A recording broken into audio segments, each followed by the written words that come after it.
Question number 6, चित्र बनाकर x Y तल में निम्नलिखित बिंदुओं को निरूपित कीजिए। तो यहाँ पर हमें कुछ बिंदु दे रखे हैं, निर्देशांक दिए हुए हैं। तो हम पहला निर्देशांक देखते हैं और हम यहाँ पर समझेंगे, निरूपित करेंगे। तो हमारा जो पहला है निर्देशांक वो है 3 और 4। ये हमारा होता है एक्स और ये होता है वाई। तो हमारा एक्स की जगह आ जाएगा 3 और वाई की जगह आ जाएगा 4। तो दोनों ही धनात्मक है, तो हमें दोनों ही साइड धनात्मक चाहिए। तो हम आएंगे पहले चतुर्थांश में। तो हमें यहाँ पर x भी धनात्मक मिल जाएगा और y भी धनात्मक मिल जाएगा। तो हम कुछ इसे इस प्रकार से निरूपित कर देंगे यहाँ पर,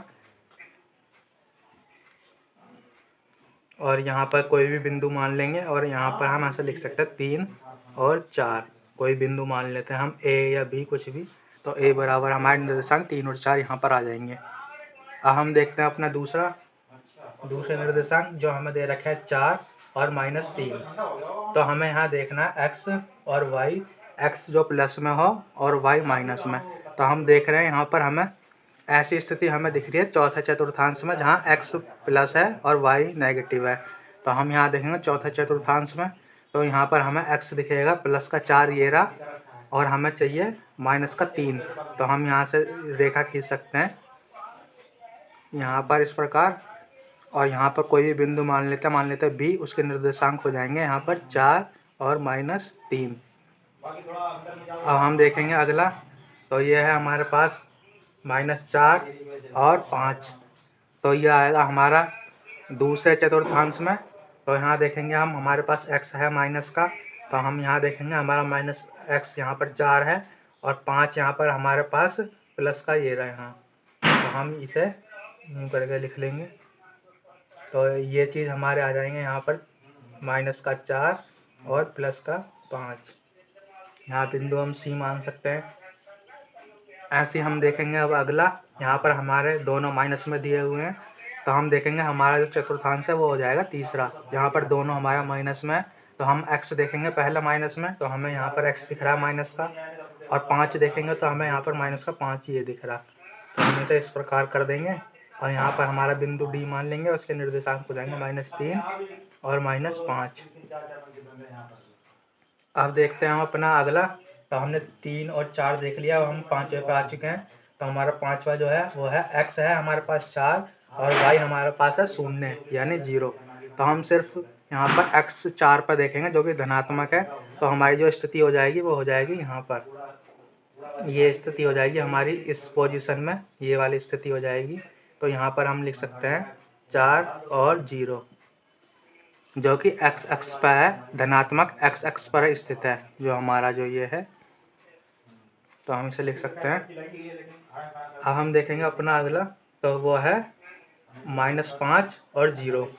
तो यहाँ पर हमें x दिखाया हुआ है जो कि -x एक्सिस पर है और y है 0। तो हम इसे यहाँ पर लिखेंगे। हमारी जो ऋणात्मक साइड है x अक्ष की वो यहाँ पर आ जाएगी और y हमारा 0 है। तो हमारा जो स्थान होगा वो यहाँ पर हो जाएगा -5 और 0। इसी प्रकार हम अपना आगे देखेंगे, जहाँ पर हमारा x 0 है और y है 6 जो कि धनात्मक है। तो हम यहाँ पर धनात्मक साइड में देखेंगे। हम यहाँ पर एक पॉइंट अपना और बढ़ा सकते हैं और यहाँ पर 6 लिख लेंगे। तो हमारी जो स्थिति हो जाएगी वो हो जाएगी यहाँ पर, और यहाँ पर हम पॉइंट लिख लेंगे अपने 0 और 6। तो ये हो जाएगा हमारा यहाँ पर स्थान क्वेश्चन नंबर 7 का। अब हम देखें क्वेश्चन नंबर 8। तो यहाँ पर हमें दिया हुआ है x है हमारा 0 और y है -3। तो यहाँ पर हम x हमारा 0 दिया हुआ है, तो यहाँ पर पोजीशन हो जाएगी, और y देखना हमें -3। तो -3 हमारा इधर आएगा। तो जो हमारी स्थिति रहेगी वो रहेगी इस जगह। तो हम यहाँ पर लिख सकते हैं 0 और -3, जो कि ऋणात्मक y अक्ष पर है, ऋणात्मक साइड में y अक्ष पर स्थित है। तो ये हमारा यहाँ पर हो जाएगा।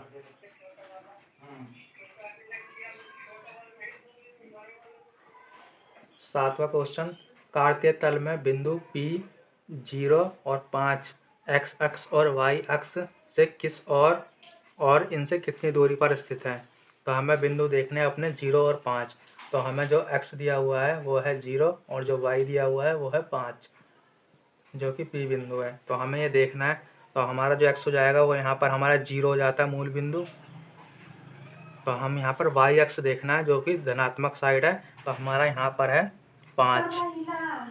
तो हमारा ये हो जाएगा यहाँ पर 5, यहाँ पर हमारे बिंदु स्थित हो जाएंगे 0 और 5। तो यहाँ हम कह सकते हैं कि जो हमारी दूरी है वो x अक्ष से ऊपर और y धनात्मक साइड पर है, y धनात्मक अक्ष पर दूरी पर है, 5 मात्रक की दूरी पर स्थित है। जो हमारे बिंदु हैं वो x अक्ष के ऊपर 5 मात्रक की दूरी पर y अक्ष धनात्मक पर स्थित है हमारे बिंदु। ये हमारा आंसर है 7वें क्वेश्चन का।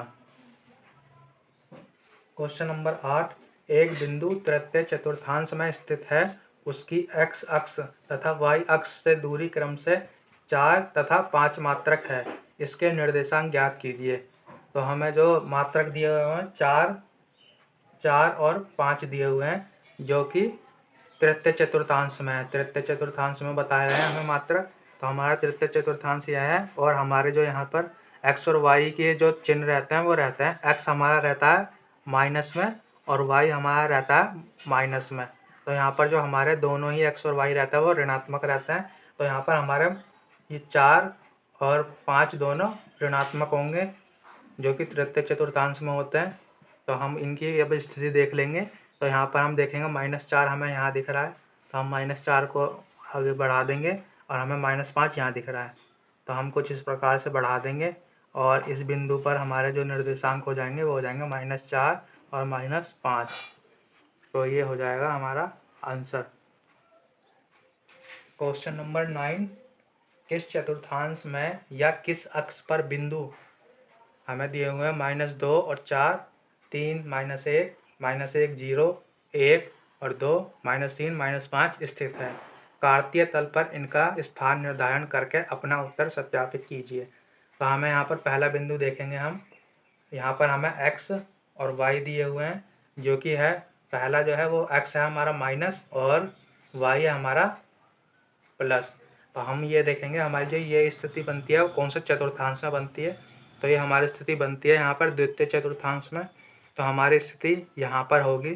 तो हम इसको जो ग्राफ पर देखेंगे तो वो ये हो जाएगा, हमें देखना है x जो है -2, तो हम यहाँ पर लेंगे -2 और y हमारा है प्लस में 4। तो हम 4 तक बढ़ाएंगे और इसे लिख देंगे। तो यहाँ पर हमारे बिंदु हो जाएंगे -2 और 4। अब हम इसी प्रकार देखेंगे अपना दूसरा क्वेश्चन। यहाँ पर हमें x 3 और y -1 दे रहा है। तो यहाँ पर हम देखेंगे जो हमारे स्थिति है इनके चिन्हों की वो किस हिसाब से बैठ रही है। तो ये हमारी जो स्थिति बैठ रही है वो बैठ रही है चौथे चतुर्थांश के हिसाब से। यहाँ पर तो हमारा x दिया हुआ है हमें 3, तो हमारा 3 यहाँ पर आ जाएगा, और हमें ये दिया हुआ है y -1, तो हम इसे लिख लेंगे। यहाँ पर हमारा -1 है, तो यहाँ पर हमारे ये स्थिति बन जाएगी 3 और -1। अब हम देखेंगे तीसरा। तो यहाँ पर हमारे जो चिन्ह बैठेंगे वो पहला माइनस और फिर प्लस है, या हम 0 कह सकते हैं। 0 का कोई चिन्ह नहीं होता, यहाँ पर हम 0 ही मानेंगे। तो इसे हम देखेंगे माइनस का है, तो हम x देखेंगे माइनस में। तो यहाँ पर हमारा x माइनस में है, तो स्थिति हो जाएगी हमारी यहाँ पर हम लिख सकते हैं -1 और 0। y हमारा 0 है। अब हम देख लेते हैं, यह x अक्ष पर होगा ऋणात्मक, x अक्ष ऋणात्मक।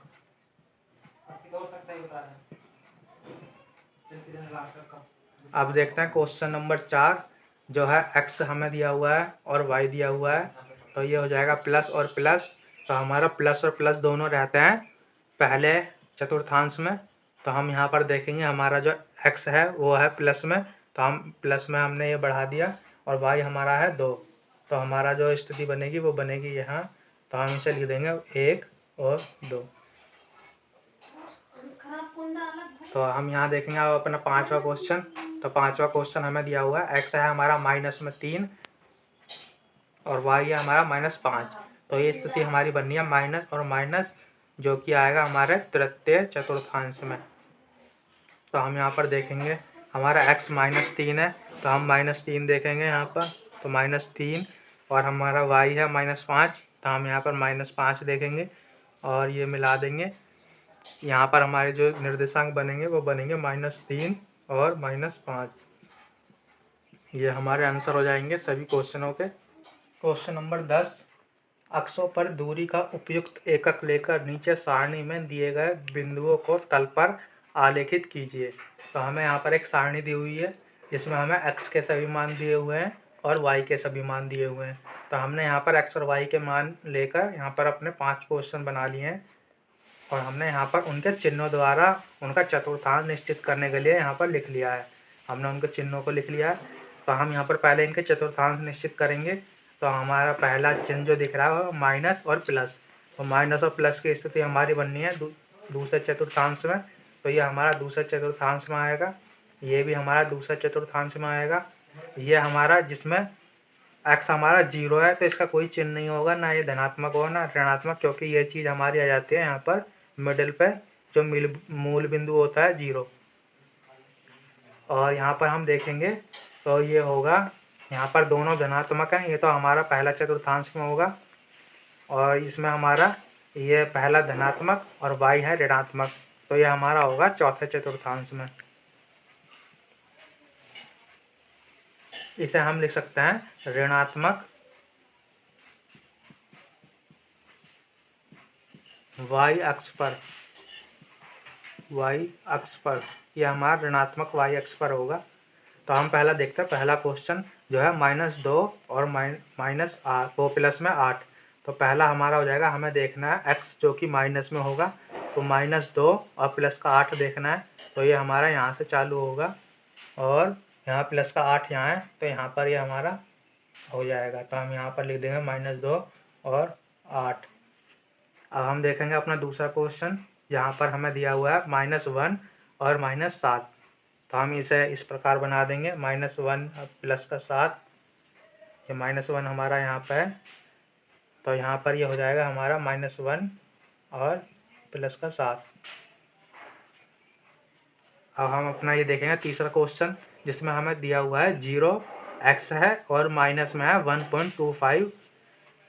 तो हम यहाँ पर देखेंगे हमारी जो y की ऋणात्मक साइड है वो आ गए हम यहाँ पर, और हमारा 1 से थोड़ा सा ज़्यादा है 1.25, तो ये लगभग यहाँ पर आ जाएगा। तो हम ये स्थिति हमारी रहेगी 0 और -1.25 की, तो हम यहाँ पर इसे लिख देंगे, ये स्थिति हमारी आ जाएगी यहाँ पर। अब हम देखेंगे अपना चौथा क्वेश्चन जो है, प्लस में है हमारा x और प्लस में है y 1 और 3। तो हम आएंगे अपने पहले चतुर्थांश में, तो हमें जो x दिया है वो दिया हुआ है 1 और जो हमें y दिया हुआ है वो दिया हुआ 3। तो ये हमारी स्थिति बन जाएगी, यहाँ हो जाएगा 1 और 3। अब हम पांचवा क्वेश्चन देखेंगे जो है 3 और -1।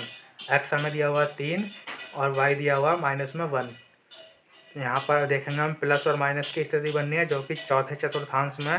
तो हम यहाँ पर चौथे चतुर्थांश पर देखेंगे तो हमें यहाँ पर प्लस में दिख जाएगा x 3 और हमें -1 लेना है, तो हमारा -1 यहाँ पर है, तो ये हमारा इस प्रकार हो जाएगा यहाँ पर। तो हमारी स्थिति बन जाएगी 3 और -1। यहाँ हमारा 1 माइनस का यहाँ है और x ये है। ये हमारे सभी क्वेश्चनों के इस प्रकार से हम निरूपित कर लेंगे।